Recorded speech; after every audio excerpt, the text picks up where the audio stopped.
Chesapeake. It's Tina Clarke. Thanks for joining me today at the ballpark on this beautiful day. Today I'm here with Amber and Ronnie Goldbach.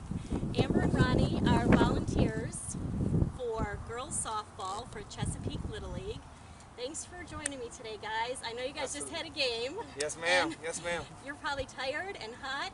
Yep, a lot of emotions. Tensions ready to are go high. home. How was your game today? It was good. It was good. Tensions are high. Like I said, it's a little hard to interview after a game as your emotions are everywhere. But we left it on the field and we're excited. Yeah. Game's over. Yeah. Good. And you guys tied it up today. Yeah. Tied it up for our first game. Perfect.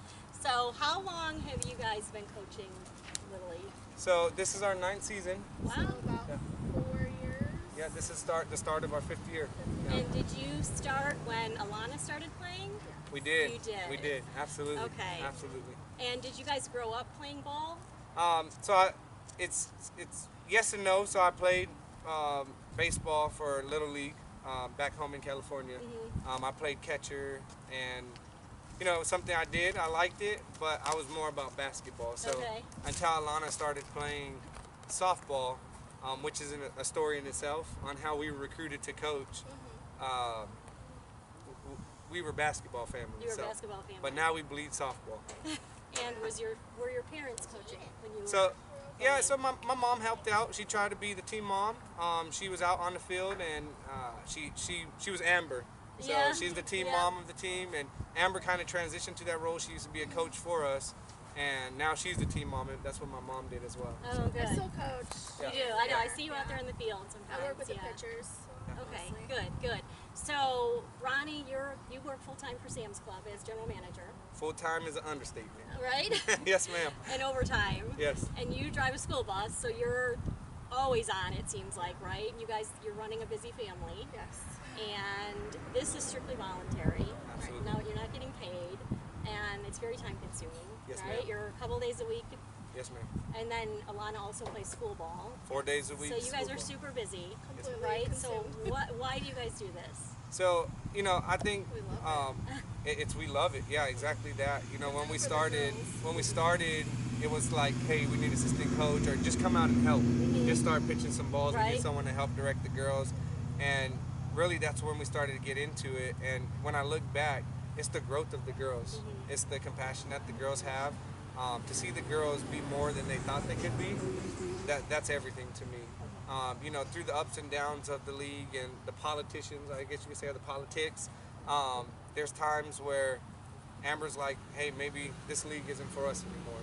And I just can't walk away. I love the girls. I love seeing the girls and the girls calling me and knowing me and talking to me and being there for them.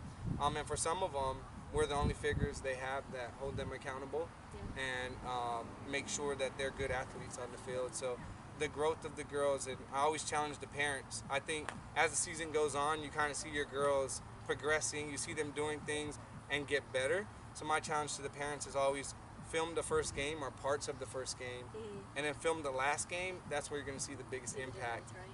And to your point, it is volunteer. But when we're out here, my promise to the parents and to the girls, you're going to be a better person and a better athlete when you leave if you come to the field and give your everything. Okay, good. So what's your most challenging job coming out here with these girls? I think coaching Little League, the biggest challenge that I've had, we're military, obviously, as well, so a lot of turnover. So keeping your girls together. Keeping your girls together is difficult when parents have orders and they're only here for 2 years. And then I think the biggest challenge, Little League is an introduction to the game in most cases. So when you have girls that follow you, so I have my core girls that have been with me for 5 or 6 seasons now, and continue to follow me, and obviously they've been with me every season, so they continue to grow. And then we get the new girls that never played before. So they come out here, and it's a great idea, and I absolutely encourage that. I think it's a great idea to come out here and play a team sport as well. And so then the challenge becomes, when you're practicing and when you're playing, how do you continue to challenge the experienced girls and make sure that the newer girls are developing at the same time, and that the practice is relevant for everybody involved. Right. So tell me about the best play your team has ever made. So that one's easy. Yeah. Well, for me, there's been a lot of good plays, but when I think back to our season and the growth, as we went to majors, the game kind of speeded up a little bit. there's more that happens in the game. And when I think about some of the best plays, last year, you know, last spring, exactly. Was it? At the end of the season, it was like second or third game before it was over. We almost had a triple play. Yeah, there was a couple games that we had almost triple plays. So and that was all on the girls. And that's team, right? Yeah. So making one good play, that's a good player, right? Making a double play, that involves multiple people, and almost making a triple play, that involves the entire team knowing what's going on. So multiple passes, multiple plays. We didn't get the 3 outs. But however, it was there. we did get 2. And so then you're thinking, I must be doing something right. Exactly, right? exactly. And when the it girls was start to get that proud cohesiveness, moment. and start playing together, Good. It's exciting. Oh, good. What about the funniest thing that has ever happened on the field? So you know, Amber and I always talk about what happens on the field, and I think the funniest thing is, well, so there's a lot of funny moments. Yeah. And in minors, the girls kind of just do what you tell them. They don't say much, and they just do what you tell them. As the girls have gotten older, even some of the girls that have been with me for a while, you know, I kind of hear their conversations, and I hear something that throws me off or something that's crazy, and I just laugh. Like, I started really when I became the majors coach. I was like, wow, I always realized that they were humans, so don't get me wrong. But I was like, these little humans have a mind of their own, and they're different perspective, different personalities, keeping me hip a little bit on what's going on as I continue to get a little bit older, and I'm not in school and I don't know all the cool words. The girls keep me in it, so a lot of fun times out, I'm sure. Absolutely. Good. So this is my last question. This is one I didn't send you last night. But, so we've all heard the saying, there's no crying in baseball. Yeah. So you're coaching these young ladies that are preteens. Absolutely. So I'm going to ask you, is there crying in softball? Absolutely. Absolutely not. I say, well, Absolutely it's not. not. It should not be allowed. Yeah. But it happens. There's crying. So I It think happens. about you know, different coaches. I have the opportunity. I'm coaching the middle school as well, so Oh, wow. I'm with the middle school team and gosh. coaching them. Full-time You job know is that. not enough. So Oh my coaching the middle school, You guys do coaching bleed Little League, softball. and then gosh. salary member management, obviously running Sam's Club, and then getting my degree right now as well. So, Wow. You're lazy.